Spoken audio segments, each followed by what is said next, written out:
sa ating Sports Vibe.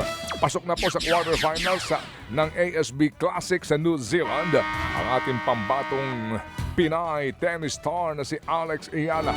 Dinumina ni Ayala ang kalabang Croatian na si Petra Marchenko. Final score 6-love. Wow! Nasiro niya at 6-2. Hindi nakaporma si Marchenko sa tinde ng mga diskarte at palo ng Pinay. Sunod niya makakalaban ang pambato po ng Poland na si Magda Linet ngayong araw. Samantala po naman, abante po sa semifinals ng doubles tournament sina Ayala at ang kanyang partner na si Iva Jovic.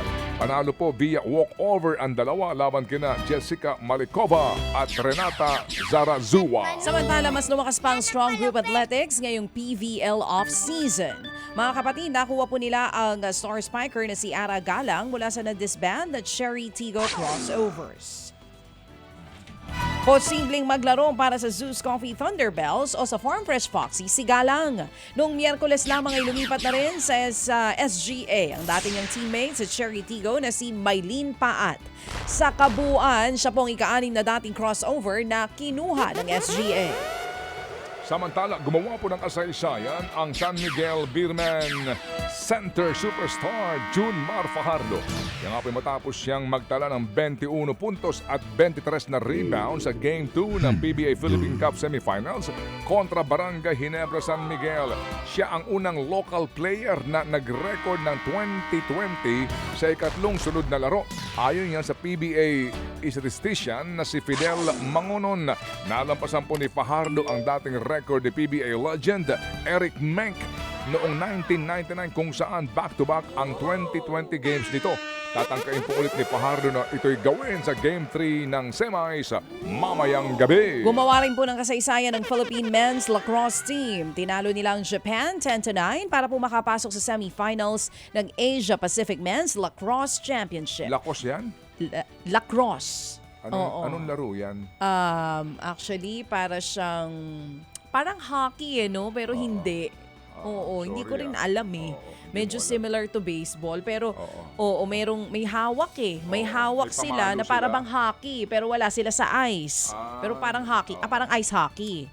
Anyway mga kapatid, ito nga po. Parang nangunguha ng prutas. Yung kanilang hawak na Parang may mamimitas ng mangga, hindi ba? Ito nga po, dahil dito nasiguro rin nila ang pwesto sa 2027 World Lacrosse Men's Championship. Ito na po ang ikatlong beses na nakapasok sa Worlds ang bansang Pilipinas. Ayan. Galing. Samantala po naman, na-trade po ang four-time All-Star na si Trae Young. Binigay po ng Atlanta Hawks si Young sa Washington Wizards bilang kapalit. Makukuha po nila sina guard CJ McCollum at forward Corey Kispert.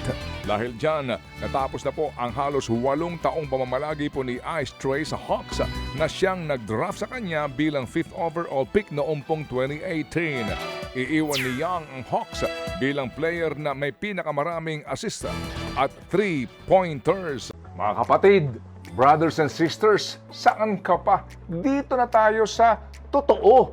Dito na tayo sa True FM. Mga kapatid, mag-subscribe and follow po kayo sa social media accounts ng True Network PH. Yan po kami, hanapin nyo lang True Network PH, Facebook, Instagram, YouTube, TikTok, and podcast. Mapa Apple or Spotify man yan, mahahanap nyo kami. Lahat ng mga napapanood at napapakinggan nyo po sa programa, nasa social media accounts namin yan. So paano mga kapatid? See you sa social media!